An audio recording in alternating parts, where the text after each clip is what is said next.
At attrition, 000 feet over Germany. A Luftwaffe ace could look down and see exactly what mattered. A long, glittering stream of American bombers B-17s and B-24s, dragging contrails like chalk lines across the sky. The obvious prey, the big, slow, flammable machines carrying the war into the Reich. If you were a German fighter pilot in 1943, your entire mental model of air combat revolved around one simple assumption: the bombers were the target, and the escorts were a temporary nuisance. Then the nuisance stopped leaving, not stayed longer than usual, not wandered a bit deeper.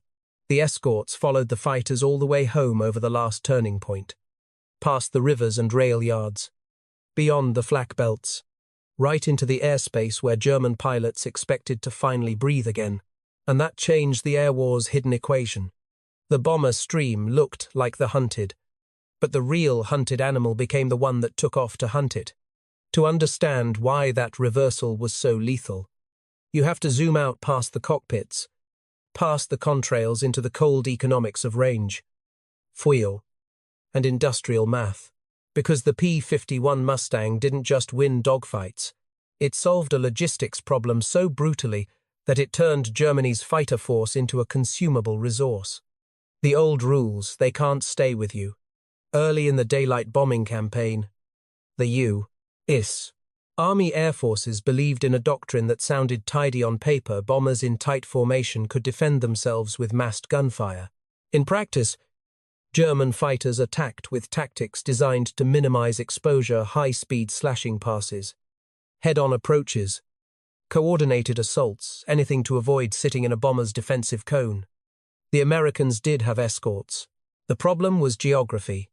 Fighters like the P-47 Thunderbolt and early-model P-38 Lightning could escort bombers some distance, but not all the way to the deep targets, places like Schweinfurt, Regensburg, Leipzig, Berlin. Fuel wasn't just a number, it was time in the air. And time was the currency of survival. When the escorts hit their limit, they turned back. And every Luftwaffe pilot learned the same rhythm. Wait, let the escorts peel away. Then, strike. That rhythm became habit. Habit became confidence. Confidence became arrogance. So, when long-range escort finally arrived, the Luftwaffe didn't just face a new airplane. It faced the collapse of a mental map. The Mustang's real weapon range that weaponized time. Here's the engineering trick that matters: the Mustang wasn't born as America's miracle. It was born as a fast, elegant airframe with huge potential, and then it became something else entirely when paired with the right engine. With the Rolls-Royce Merlin built in the U.S. as the Packard V-1650, the P-51 gained strong high-altitude performance where the bomber war lived. But even that still wouldn't have been enough without the other half of the equation: fuel capacity and efficiency. Drop tanks look simple, just extra fuel hanging under wings, but in strategic air war, they are a physics cheat code. They turn distance into persistence. They let a fighter escort longer, fight longer, and most importantly, choose when to disengage. That last part is the dagger. If you're an escort fighter and you can't follow a German interceptor back toward its base, the German pilot gets to reset after the attack: rearm, refuel, repair, rotate pilots. Do it again tomorrow. If you can follow, you can catch him when he's low on fuel, low on options, and trying to land exactly the moment where skill matters less than energy and position. In other words, the Mustang didn't merely protect bombers. It reached into the Luftwaffe's operating cycle and squeezed.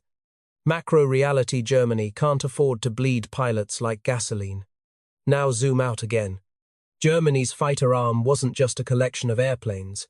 It was a training pipeline, to a maintenance system, a fuel allocation plan, a parts supply chain, and a network of airfields. You can build a fighter faster than you can build a veteran pilot.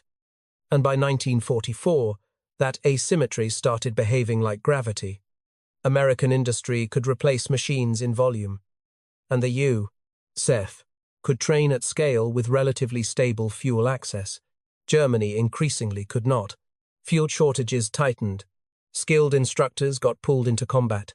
Training hours fell. New pilots arrived with less experience, fewer gunnery passes, fewer emergency procedures, fewer instrument hours. That's not a moral failing, it's arithmetic. And arithmetic doesn't care how brave you are at 25,000 feet. The Luftwaffe's best pilots could still rack up kills, especially if they could choose the engagement. But the Mustang attacked something far more precious than a bomber, the Luftwaffe's ability to regenerate. Because when escorts stay, every interception becomes a wager. Not just can I hit bombers, but can I survive the entire cycle fight? Run. Descend. Land without being hunted. That question is where the war flipped. Micro-reality, the feeling of the trap closing. Imagine being a German pilot watching your fuel needle while you run for home. You've climbed hard, burned fuel to reach the bombers, and made one pass, maybe two. Now you turn back toward friendly territory. Your aircraft is lighter. Yes, but also closer to empty. You expect to see the escorts fade. Instead, you see silver shapes behind you. Patient and fast. Not rushing. Not desperate. Just there. And suddenly your choice tree collapses. Climb. You lose speed and fuel. Dive. You burn distance but shorten your landing options. Turn to fight. You might win the duel, but you may not have enough fuel left to get home afterward. The Mustang doesn't need to outace you. It only needs to be present long enough that you make a mistake, one bad turn, one overpull, one moment of tunnel vision, because now you're fighting under a new rule. You don't get to leave the battlefield when you want. That's how escort becomes predation. And the Luftwaffe, which once saw the bombers as the main prey, began to realize something far worse. The bomber stream was the bait. The fighters coming up to attack it were the real harvest. But the moment that realization became impossible to ignore wasn't a speech or a memo. It was a week when American factories, airfields, and planning staff synchronized into a single blunt instrument. And the Luftwaffe flew straight into it. And then the Americans did something that would have sounded almost absurd a year earlier. They stopped treating fighter escorts as bodyguards. They treated them as predators with a mission. Because by early 1944, the U.D.10 air war had arrived at a hard, cynical conclusion. The bombers could hit factories all day. But if the Luftwaffe still had enough fighters to contest the sky, the whole system remained fragile. Aircraft production could be dispersed, repaired, restarted. But pilot experience, the kind you only get by surviving combat, could not be reassembled once it was broken. So the Americans decided to break it. In February 1944, the 8th Air Force and RAF Bomber Command launched a coordinated offensive against German aircraft production and related targets. The even daylight component is remembered as Big Week, formerly Operation Argument, beginning 20 February 1944. The headline was Factories Messerschmitt, Focke-Wulf, Component Plants, Airframe Assembly, Engine Works. The deeper objective was simpler and colder. Force the Luftwaffe to rise. Force it to fight. Force it to bleed. And with the Mustang now reaching deep and staying late, the escort didn't just protect the bomber stream, it shaped the battle. The trap is built targets that Germany cannot ignore. Here's the strategic logic that makes Big Week feel like a mechanized ambush. If you bomb a rail yard, Germany can choose to disperse traffic, reroute, repair quickly, or accept temporary disruption. If you bomb a city, you produce political and industrial effects, but not necessarily a fighter battle on your terms. But if you attack aircraft production, especially fighter production, you hit something the Luftwaffe leadership cannot treat as optional. Fighter manufacturing is not just a factory, it's the future of the air defense system. And Germany's leadership knew the stakes if the fighter arm collapses. Bombers begin to operate with increasing freedom. And then everything connected to the war economy, oil, transport, armaments, becomes exposed. So when the bomber streams came, the Luftwaffe had to scramble. which meant pilots took off in a predictable rhythm, climbed to predictable altitudes, and converged on bomber routes that Allied intelligence could anticipate. The sky turned into a funnel, German interceptors rising into a zone where the escorts were no longer a fence line, but a hunting pack. The engineering of the advantage energy, altitude, and fuel math. From the cockpit, the difference between escort as shield and escort as hunter is mostly physics. A fighter's life is energy management, altitude is potential energy. Speed is kinetic energy, and turns trade one for the other. When you climb hard to reach bombers at high altitude, you spend fuel and you spend energy. When you attack a bomber formation, you often commit to a high-speed pass, great for survival against defensive guns, but it can put you out of position afterward, slow to climb back, and forced into a long run home. Now add the Mustang's operational characteristics into that equation. The P-51 was fast, but more importantly, it was efficient at cruise and could arrive with enough fuel margin, especially with drop tanks, to keep options open. That meant an escort leader could decide, we're not breaking off at the old limit, we're going to remain above and behind the bomber stream, keep altitude in reserve, and pounce on anything that commits. This is the part that destroys the Luftwaffe's comfort zone. The German pilot is no longer fighting a bomber stream, plus a temporary escort. He is fighting a system that punishes him after the attack, when he's low on fuel and his energy state is worse. It's like being forced to sprint uphill into a fight, then discovering your opponent saved his stamina for the walk back to your house. Why the Luftwaffe's tactical brilliance started working against it. German fighter tactics weren't stupid. They were often excellent. Head-on attacks minimized time under defensive fire. Coordinated formations could overwhelm a bomber box. Specialized units and heavy fighters existed to increase firepower. The Luftwaffe was trying to solve a real problem: how to kill bombers efficiently with limited resources. But the arrival of long-range escort turned those strengths into liabilities. Because the tactics required commitment. Commitment meant predictable approach angles and predictable post-attack trajectories. Predictability is death when the other side has more aircraft, better fuel margins, and a clear mission to pursue. So the escort groups began to do something psychologically corrosive. They let attacks begin, then punished the withdrawal. The Luftwaffe had always counted on being able to disengage into safer airspace. But safe is a relative term when the escorts can follow you past the turning point, down toward your airfields, and into the altitudes where landing aircraft are most vulnerable. You can feel how this would break a pilot's confidence, not in the abstract, in the way your hands sweat on the throttle when you realize the fight isn't over just because you turn toward home. Macro pressure, Germany's training pipeline starts to crack. Now zoom back out to the production and training system, because this is where the paradox becomes lethal. The Allies could accept losses in bombers and still continue the campaign painfully, but mechanically, because their industrial and training base could replace both machines and crews at scale. Germany's fighter force, by contrast, depended heavily on a finite pool of experienced pilots and leaders. When those men died, the replacement wasn't a new ace.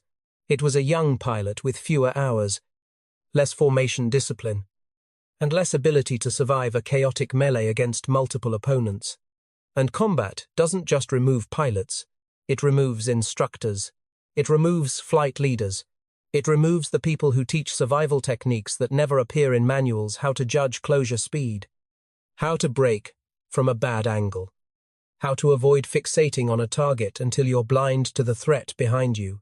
When the Mustang began turning post-attack withdrawals into running fights, the Luftwaffe started losing precisely those irreplaceable men, which meant the next day's scramble was led by someone less experienced, which meant the next day's scramble was sloppier, which meant the next day's scramble bled even more.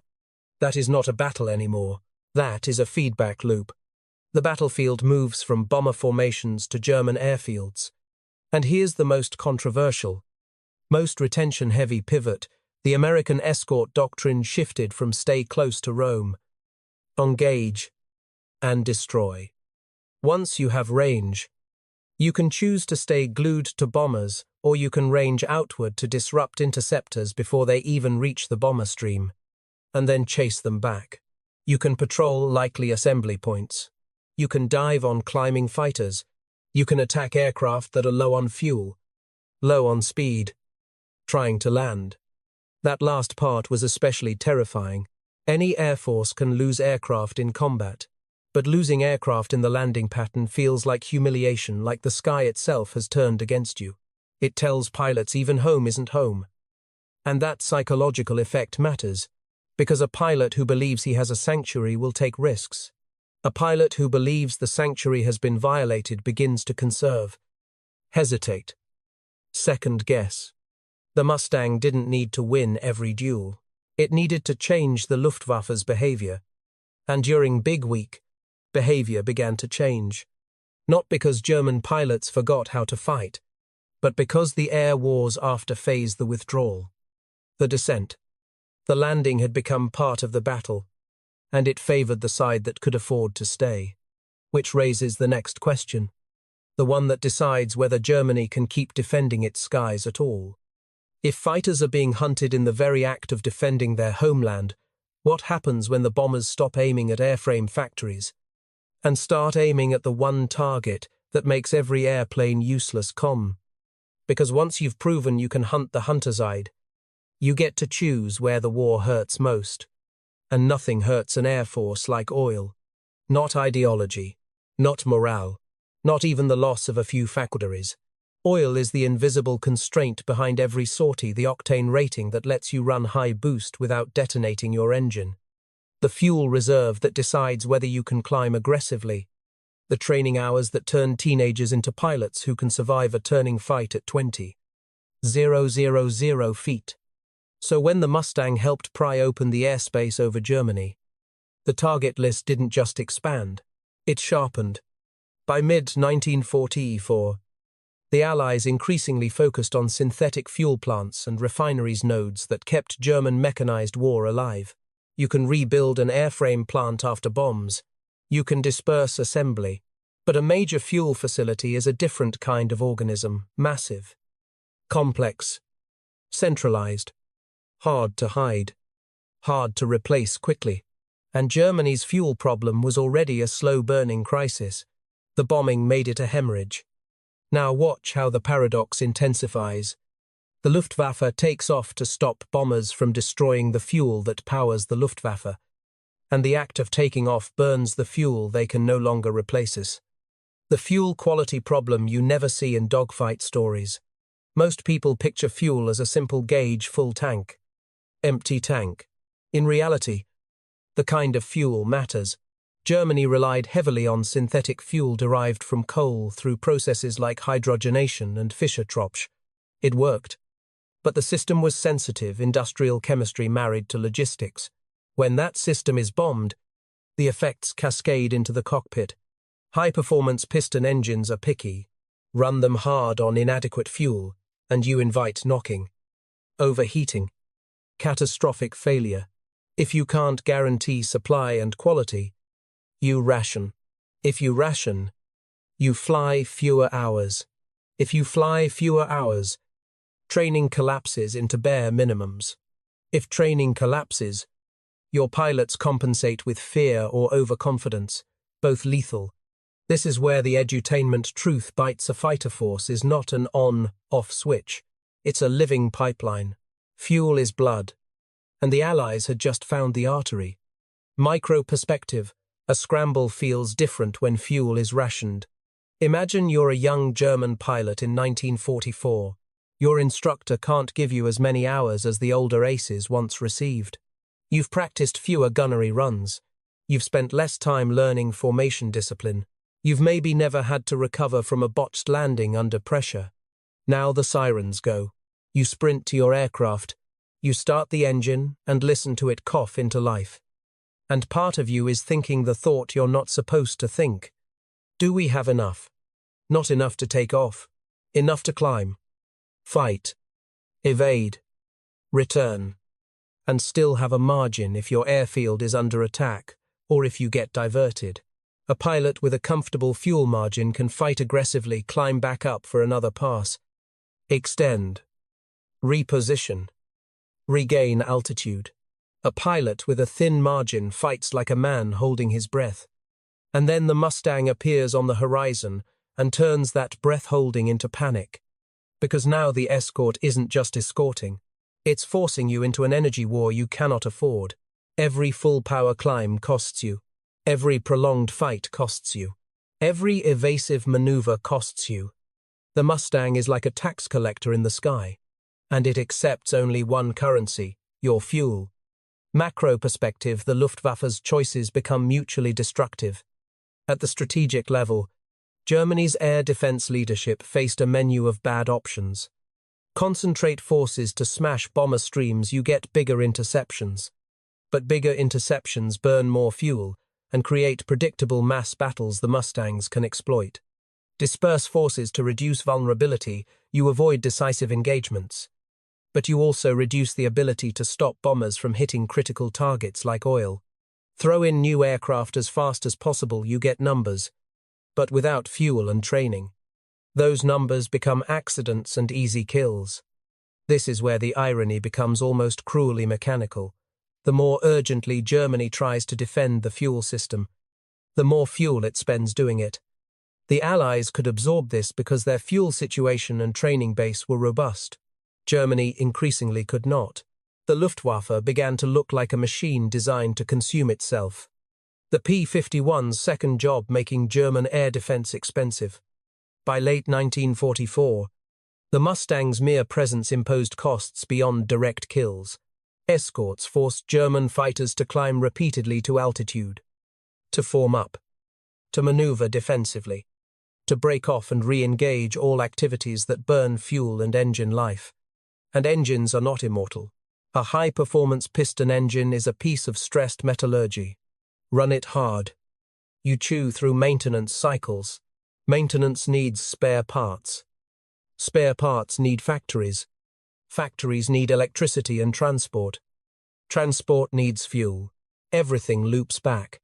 So even when Mustangs didn't shoot down a fighter, they could still win by turning Germany's defense into an exhausting routine that degraded machines, pilots, and supply. It's not glamorous, but it's devastating the air war as attrition economics. The new battlefield, the altitude band where decisions are irreversible. Here's a detail that explains why escorts mattered so much. Altitude was the layer where the bomber war lived. And it was also the layer where mistakes became irreversible. At high altitude, a fighter that loses energy cannot instantly regain it. You can't just try again without paying fuel and time. You also can't easily see threats coming through glare and contrails until they are close. A veteran learns to read the sky like a map. A novice sees it like a storm. And in that storm, the Mustang's strengths, speed, range, high-altitude performance made it the perfect enforcer of discipline. It punished sloppy turns. It punished tunnel vision. It punished pilots who chased bombers too long and forgot to watch their six, which means the Mustang didn't only win because it was better. It won because it arrived at the exact moment Germany's training and fuel situation made it harder to cope with any unforgiving opponent. The desperation response when innovation comes too late. And this is the point where the story starts to bend toward Germany's last gamble. Because when a system is collapsing, it doesn't quietly surrender.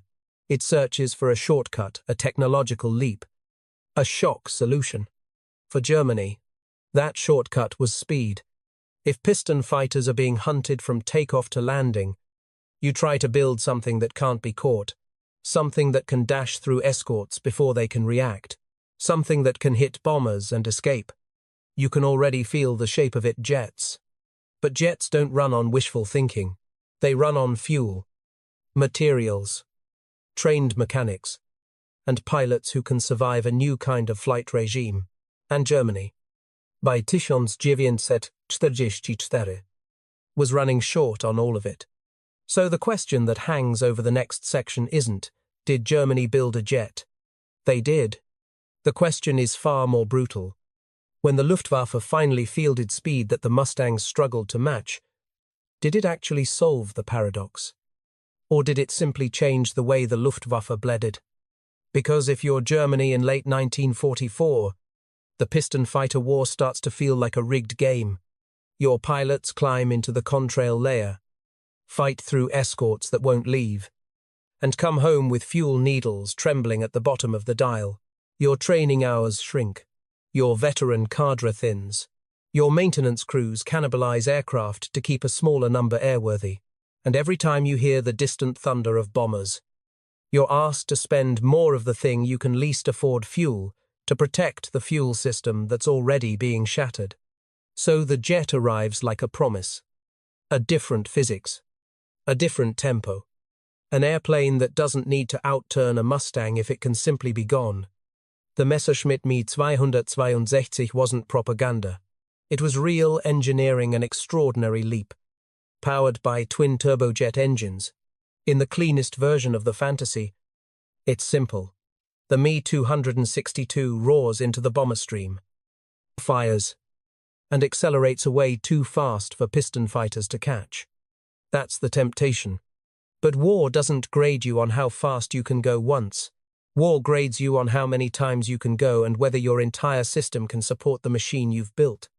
And this is where the Mustang, almost unfairly, keeps showing up in the story even when it shouldn't. Because the Me 262's weakness wasn't speed in the sky. It was everything required to get it into the sky. The engineering reality jets are not magic. They are heat and metallurgy. A turbojet is a furnace with a compressor bolted to the front. It eats air, squeezes it, mixes it with fuel, ignites it, and throws it out the back. The power comes from temperature. Hotter is better. Hotter makes more thrust. Hotter makes more speed. But hotter also demands materials that can survive heat stress, creep, and fatigue. Germany could build jets, but it struggled with consistent access to high-temperature alloys and production quality at scale. So the early jet engines had shorter lifespans and higher maintenance demands than the piston engines they were supposed to replace. They required careful handling. They didn't like sloppy manufacturing. They didn't tolerate debris on the runway. And they didn't behave like the engine's pilots had spent their entire lives learning. A piston engine responds quickly. A jet spools. Throttle response is not instant. It takes time to build RPM and thrust, which matters in the most vulnerable phase of all takeoff and landing. This is where the Me 262's speed advantage becomes irrelevant. Because you don't take off at 500 miles per hour. You take off slow, heavy, and exposed. And in that narrow window, the Mustang doesn't need to be faster than a jet. It only needs to be there. The logistical reality a jet demands a stable ecosystem Germany no longer had. Think about what it takes to field a new aircraft type in wartime. Trained pilots who can handle different speed regimes, different stall behaviors, different landing approaches, mechanics trained on unfamiliar systems, spare parts flowing reliably, airfields capable of handling longer takeoff rolls and sensitive engines, fuel supply that can support high consumption. Now compare that list to Germany's late-war reality-bombed transport, disrupted manufacturing, fuel shortages, shrinking training, airfields under attack, and constant pressure. The Me 262 was not just an airplane. It was an entire ecosystem Germany was trying to build while the house was burning. And still, when it did get airborne, it was terrifying. Micro perspective, the jet that flashes through your gun sight. For an American bomber crew, a jet attack didn't feel like the usual swirling dogfight at the edge of the formation. It felt like a sudden, sharp violation of physics. A grey shape appears, crosses your field of view, and is gone. You hear about it more than you see it. You might catch a glimpse of straight wings and a blunt nose. Then the shock of impact somewhere in the formation. For an American fighter pilot, the first instinct is frustration. You can't simply chase it in a straight line the way you would a piston aircraft. If you follow its tail at high speed, you risk compressibility issues. You burn fuel, and you're still likely falling behind. So the fight becomes something else. It becomes a hunt for patterns. Where do jets land? Where do they take off? Where do they have to slow down? Because every high-performance machine has one moment it cannot escape when it must transition between ground and air. And the Mustang's range again becomes the strategic enabler. It can loiter. It can wait. It can patrol the approaches to known jet bases. It can do the one thing that turns a miracle aircraft into a target. It can force the jet to fight at its weakest speed. The runway trap winning the air war by attacking the air before it exists. If you want to understand how cynical this became, picture the scene. A late-war German airfield. Somewhere in the Reich. The concrete is scarred. The perimeter is tense. Fuel is guarded like treasure. The jet is warmed up. Its engines whining. Not roaring because jets don't bark like pistons. They spool like a rising siren. The Me-262 starts its takeoff roll. It needs time to build speed. It is fast once it's fast. But it must become fast. And above, waiting like a patient problem. Mustangs. They don't need to dogfight the jet at altitude. They only need to attack in the phase where the jet is a heavy aircraft accelerating down a strip of concrete with limited maneuver options. Even a near miss forces evasive action. Evasive action at low speed with a jet can be catastrophic. Braking risks blowing tires or overrunning. Turning off the runway risks debris ingestion. Throttling up too hard risks engine issues. Throttling down too late risks overshoot. The jet's advantage becomes a narrow corridor you must traverse perfectly, and the Mustang is there to make sure you don't. This is how a piston fighter stays relevant against a jet, not by outrunning it, but by owning the transitions. The paradox returns, the defenders become the hunted. Again. Now connect it back to our core irony. In the early war, German fighters hunted bomber formations. The bombers looked like prey. Then escorts stayed. And the fighters became the hunted on the way home. The Me-262 is Germany's attempt to reverse that again, an attempt to turn the escort into prey by making pursuit impossible. But the system cannot escape the same underlying truth if your force is compelled to rise to defend your homeland. And your opponent can follow you to your bases. Then your takeoff and landing are battlefields. And a jet, despite being a marvel, is still a machine that must take off and land, which means the Luftwaffe's escape solution still leads back to the same brutal bottleneck airfields. Fuel, pilot hours, maintenance, and survivable operating cycles. Speed didn't remove the escort's power, it only moved the escort's point of attack. A deeper technical sting why fast didn't equal effective in the numbers that mattered. There's another uncomfortable layer here, even if the Me-262 was tactically superior in a pass. It needed to exist in sufficient numbers and sortie rates to change the strategic picture. A handful of jets making occasional attacks is psychologically dramatic, but strategically limited. The Allies could lose aircraft and still keep the offensive tempo if the Luftwaffe couldn't reliably sustain enough sorties to break the bomber campaign. And sustaining sorties required the very resources Germany was losing: fuel, trained mechanics, intact airfields, and time. So the Me-262 became a symbol of late-war Germany's dilemma: brilliant engineering appearing inside a collapsing support structure. A supercar on a road that's been bombed to rubble, which leads to the last turn of the knife. The one that makes the Mustang's role feel almost inevitable rather than heroic. If the Luftwaffe can't protect its fuel, can't protect its airfields, and can't protect its pilots during the takeoff and landing cycle, then the air war stops being who has the best airplane, and becomes who can still afford to fly at all rows. Because the end state of this story isn't a single duel to, or a single miracle airplane, or even a single operation. The end state is silence. Not peaceful silence, mechanical silence. The kind that happens when an air force still has aircraft on paper, but can't reliably launch them, can't train replacements to fly them well, and can't protect the fragile routines that turn machines into combat power.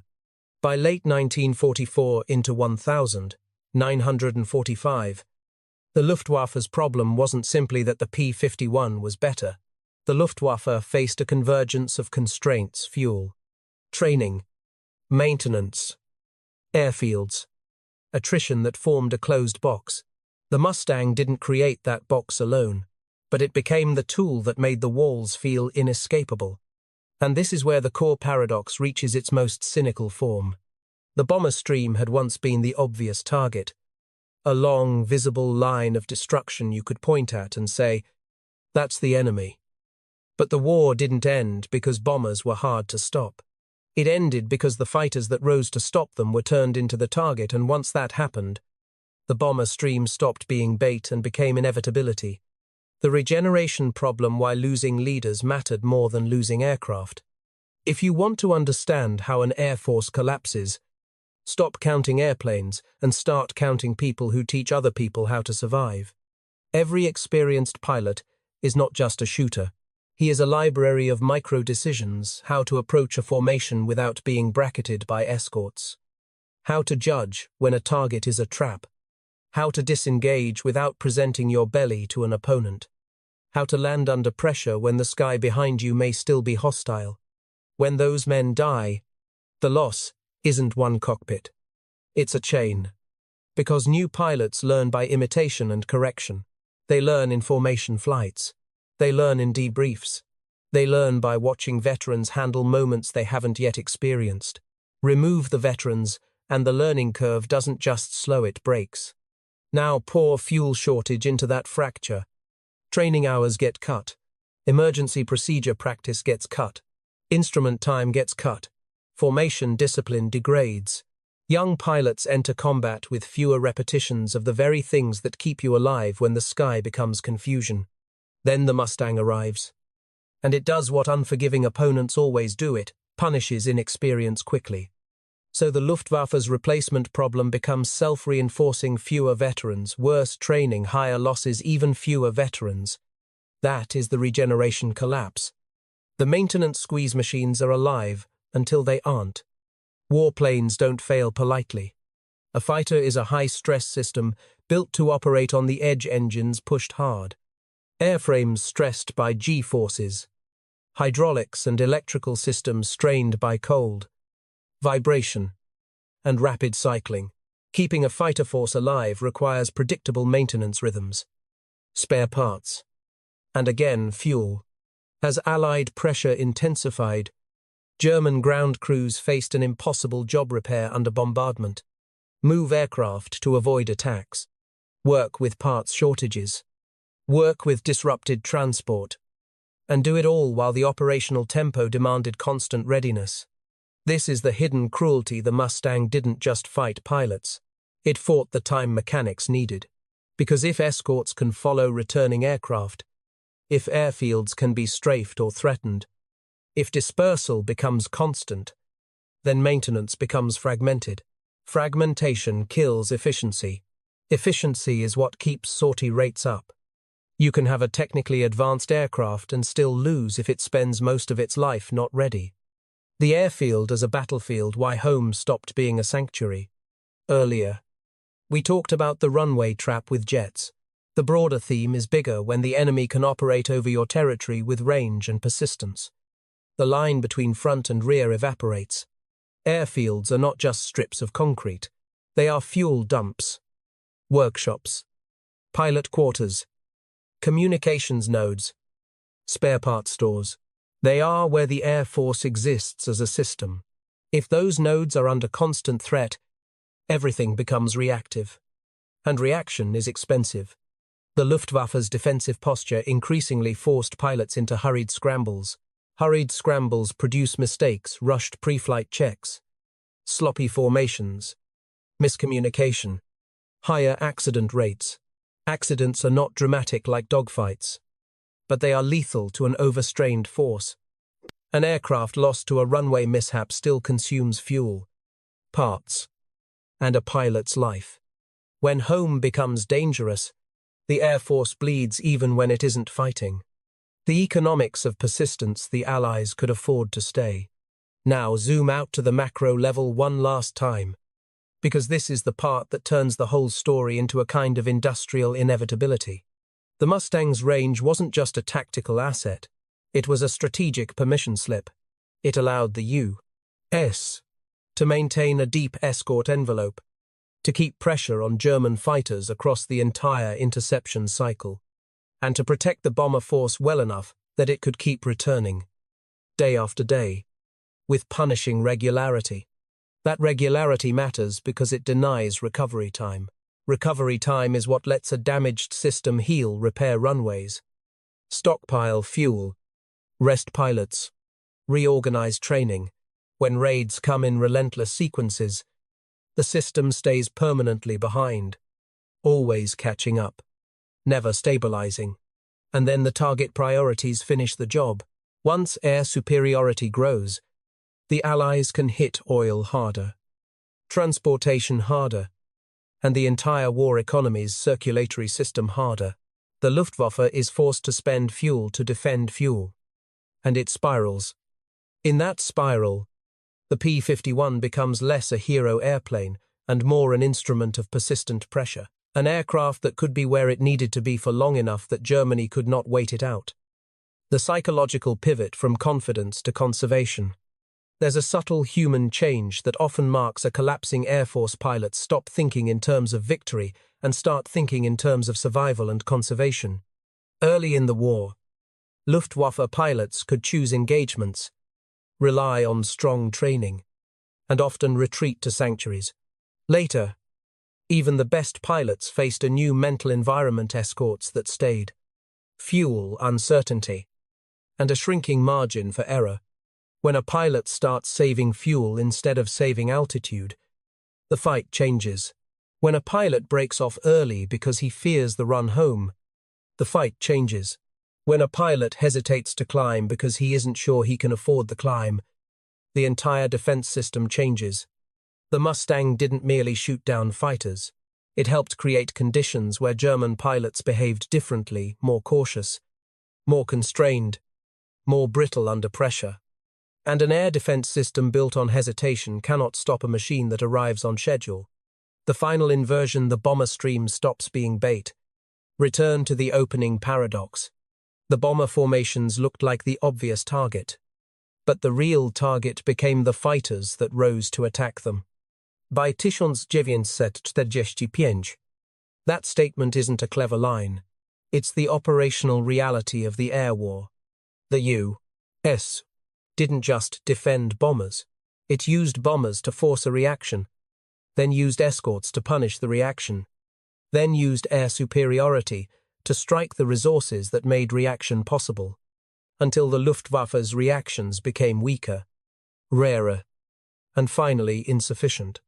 At that point, the bomber stream no longer needs to lure fighters into the sky. It simply goes where it wants. And that is the quiet ending of an air force, not the last airplane shot down, not the last ace killed, but the gradual disappearance of meaningful opposition, an enemy that still exists, still tries, still rises sometimes, but can't impose its will, which leaves you with one last uncomfortable thought, the one that turns the Mustang story from great airplane into system breaker. The P-51 Mustang didn't have to be perfect. It only had to make the Luftwaffe fight under conditions it could no longer sustain. And once the hunters were hunted, the air war's outcome became less about heroism, and more about whether a nation could still afford to put fighters in the sky tomorrow. And if you could freeze time on one of those late-war mornings, you'd see the end of the Luftwaffe not as an explosion, but as a pattern.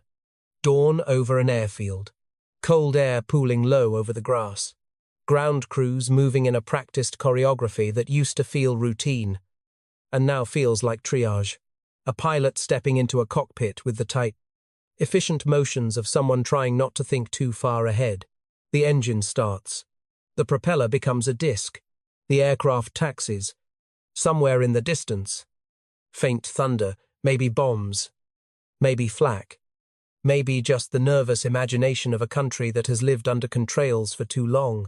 And overhead, unseen at first, a second pattern aircraft, that don't merely pass through the sky, but occupy it. That's what changed. Not the existence of escorts, the occupation. The P-51 Mustang became the emblem of a new kind of air war where the question wasn't who wins the fight over the target, but who controls the entire cycle from takeoff to intercept, from disengagement to landing, from the next day's training flights to the next week's fuel deliveries. Once you see it that way, the Mustang's story stops being a myth about a single aircraft and becomes a case study in systems engineering under combat conditions. The myth vs. the machine. The myth is seductive. The Mustang arrives, outclasses German fighters, wins dogfights, and the war turns. Reality is more interesting and more cynical. The Mustang's victory was as much about inputs and constraints as it was about turning radius and top speed. Range translated into persistence. Persistence translated into choice. Choice translated into pressure. And pressure translated into a Luftwaffe that couldn't rebuild itself fast enough to remain dangerous. In other words, the Mustang's most important weapon was not its guns. It was time. Time on station. Time above the bomber stream. Time behind a retreating interceptor. Time lingering near airfields and choke points. Time that forced German pilots to fight and flee under a shrinking margin. And time, in an industrial war, is always paid for by logistics. The Allies could pay that bill. Germany increasingly could not. The human residue, what an ace's skill can't fix. It's tempting to frame the end of the Luftwaffe as a failure of courage, or competence, or spirit. That's how wartime propaganda likes its narratives.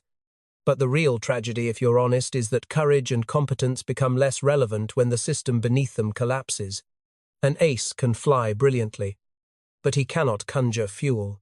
He can make perfect tactical decisions, but he cannot create spare engines out of thin air. He can lead a formation with discipline, but he cannot give the new pilots an extra 100 training hours that no longer exist. When the regeneration loop breaks, skill becomes something that gets consumed instead of multiplied. That's why the escort's predatory phase mattered so much. When escorts hunted not only over the target but into the return corridor, the Luftwaffe didn't just lose aircraft, it lost the people who could have taught the next wave to survive. And every veteran lost wasn't one fewer fighter in the sky. It was dozens of future sorties that would now be flown by someone less prepared. The Mustang didn't need to hunt every fighter. It needed to accelerate the loss of irreplaceable experience.